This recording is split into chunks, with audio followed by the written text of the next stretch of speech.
नमस्कार। कल भाजपा की केंद्र सरकार ने सीए लागू करने का नोटिफिकेशन जारी किया है। 10 साल देश पे राज करने के बाद ऐन चुनाव के पहले इन लोगों को सीए की बात करनी पड़ रही है। अगर 10 साल में कुछ अच्छा काम कर लेते तो शायद आज सीए की जगह अपने कामों पे वोट मांग रहे होते। आज देश के सामने सबसे बड़ी समस्या महंगाई और बेरोजगारी की है। किसी को भी घर चलाना मुश्किल हो रहा है, इतनी ज़्यादा महंगाई हो गई है, कमर तोड़ महंगाई हो रही है। उधर हमारे युवा दर दर की ठोकरें खा रहे हैं रोजगार के लिए, उनके ऊपर डंडे लाठियां बरसाई जा रही हैं। ऐसे में सरकार बेरोजगारी और महंगाई का समाधान ढूंढने की बजाय सीए की बात कर रही है, तो ये बड़े दुख की बात है। ये सीए आखिर है क्या?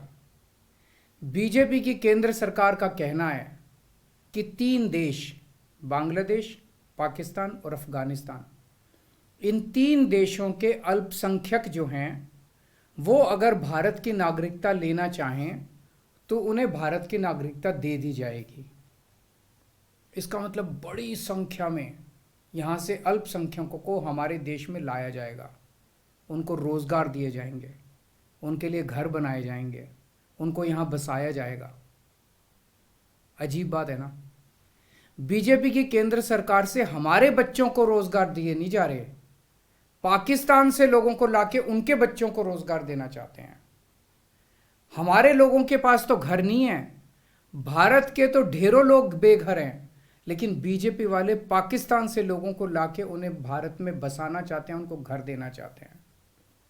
हमारे रोजगार उनके बच्चों को देना चाहते हैं, हमारे हक के घर उनमें पाकिस्तानियों को बसाना चाहते हैं। भारत सरकार का जो सरकारी पैसा हमारे परिवार और देश के विकास पे खर्च होना चाहिए, वो पैसा पाकिस्तानियों को भारत में बसाने पे खर्च किया जाएगा। इन 3 देशों में लगभग 2.5 से 3 करोड़ अल्पसंख्यक हैं। ये तीनों बहुत गरीब देश हैं। जैसे ही भारत के दरवाजे खुलेंगे, इन 3 देशों से भारी भीड़ हमारे भारत में आ जाएगी। अगर इन 2.5-3 करोड़ में से 1.5 करोड़ लोग भी भारत आ गए तो कौन देगा इनको रोजगार?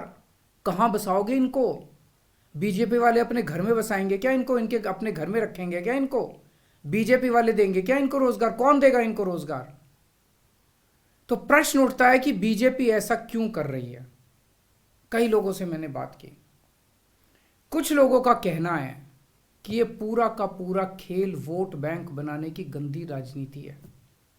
इन तीनों देशों से 1.5-2 करोड़ लोगों को अगर भारत ले आया गया और उनको चुन चुन के इस तरह से देश के अलग अलग भागों में बसाया गया, जिससे जहां जहां बीजेपी के वोट कम हैं वहां झुग्गियां डाल के अगर इन लोगों को वहां बसाया गया तो वहां बीजेपी का एक पक्का वोट बैंक तैयार हो जाएगा, बीजेपी के वोट बढ़ जाएंगे।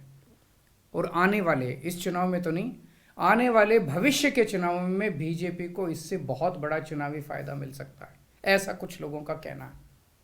मुझे नहीं पता ये सच है कि गलत, लेकिन सबसे बड़ा प्रश्न है कि बीजेपी ये क्यों कर रही है। एक तरफ बीजेपी की हरियाणा सरकार हरियाणा के बच्चों को रोजगार देने में असमर्थ है। रोजगार के लिए हरियाणा सरकार अपने बच्चों को इजराइल भेज रही है। इजराइल में हम सब जानते हैं कि युद्ध चल रहा है, हमारे बच्चों को युद्ध में धकेला जा रहा है। अपने बच्चों को तो रोजगार है नहीं और पाकिस्तानियों को भारत लाके उनके बच्चों को रोजगार देना चाहते हो। मेरी तो ये बात बिल्कुल समझ से परे है। बीजेपी वाले पूरी दुनिया से बिल्कुल उल्टा चल रहे हैं। पूरी दुनिया में कोई भी देश अपने पड़ोसी देशों के गरीबों को अपने घर नहीं लाना चाहता। पड़ोसी देशों के लोगों को अपने देश में आने से रोकने के लिए पूरी दुनिया में हर देश तरह तरह के कानून बनाता है, बॉर्डर पे दीवारें लगाता है, बॉर्डर पे बिजली की तारें लगाई जाती हैं ताकि पड़ोसी देश का कोई भी व्यक्ति हमारे देश के अंदर ना आ सके। बीजेपी शायद अकेली पार्टी है पूरी दुनिया की जो पड़ोसी देश के गरीब लोगों को अपने देश में घुसाने के लिए दरवाजे खोल रही है, बिल्कुल उल्टा कर रही है। एक और बात है सोचने की, पिछले 10 सालों में 11 लाख से ज्यादा भारत के बड़े बड़े अमीर उद्योगपति और व्यापारी भारत छोड़ के चले गए। ये लोग भारत में फैक्ट्री चलाया करते थे, इंडस्ट्री चलाया करते थे, बड़े बड़े व्यापार किया करते थे, लाखों लोगों को नौकरी देते थे, रोजगार देते थे। ये बीजेपी की गलत नीतियों और उनके अत्याचार से तंग आके भारत छोड़ के चले गए। अगर बीजेपी को लाना ही है तो इन लोगों को वापस भारत लेके आओ ना, जो भारत छोड़ के चले गए। ये भारत आएंगे, इनके पास पैसा है, भारत में इन्वेस्ट करेंगे, नई नई फैक्ट्रियां खोलेंगे, नए नए व्यापार खोलेंगे, अपने बच्चों को रोजगार मिलेगा। ये क्या बदतमीजी है कि बांग्लादेश के, पाकिस्तान के और अफगानिस्तान के लोगों को हमारे देश में लाके बसाएंगे और उनको हमारे बच्चों के हक के रोजगार उनको देंगे। ये लोग कह रहे हैं कि 2014 के पहले आए हुए घुसपैठियों को इन नागरिकता दी जाएगी। ऐसा नहीं है, ये तो शुरुआत है। एक बार ये सिलसिला चालू हो गया, एक बार दरवाजे खुल गए तो फिर बहुत बड़ी संख्या में पाकिस्तानी और बांग्लादेश से लोग भारत में आने लगेंगे। आज बीजेपी कह रही है 2014 के पहले आए हुए लोगों को ही नागरिकता दी जाएगी।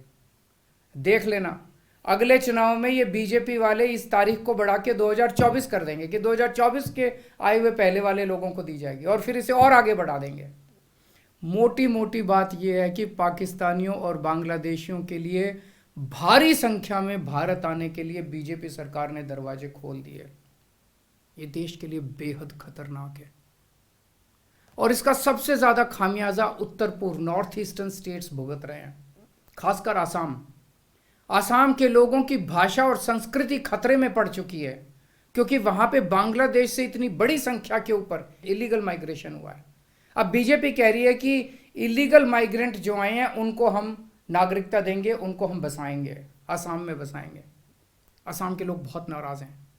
एक तरह से देखा जाए तो हेमंत बिश्व शर्मा जो बीजेपी के मुख्यमंत्री हैं, उन्होंने धोखा दिया अपने लोगों को। अपने असम के लोगों की खातिर उन्हें सीए का विरोध करना चाहिए था। उन्हें कहना चाहिए था कि असम के लोगों की संस्कृति और भाषा दोनों खतरे में है, ये बिल्कुल बर्दाश्त नहीं किया जाएगा। तो दोस्तों, पूरे देश की मांग है कि सीए को वापस लिया जाए। हम किसी हालत में अपने बच्चों की नौकरियां, अपने बच्चों के रोजगार दूसरे देश के लोगों को किसी हालत में नहीं देंगे। और अगर बीजेपी नहीं मानती तो इसको वापस नहीं लेती, तो इस चुनाव के अंदर बीजेपी के खिलाफ वोट करके आप अपना गुस्सा जाहिर कीजिए। नमस्कार।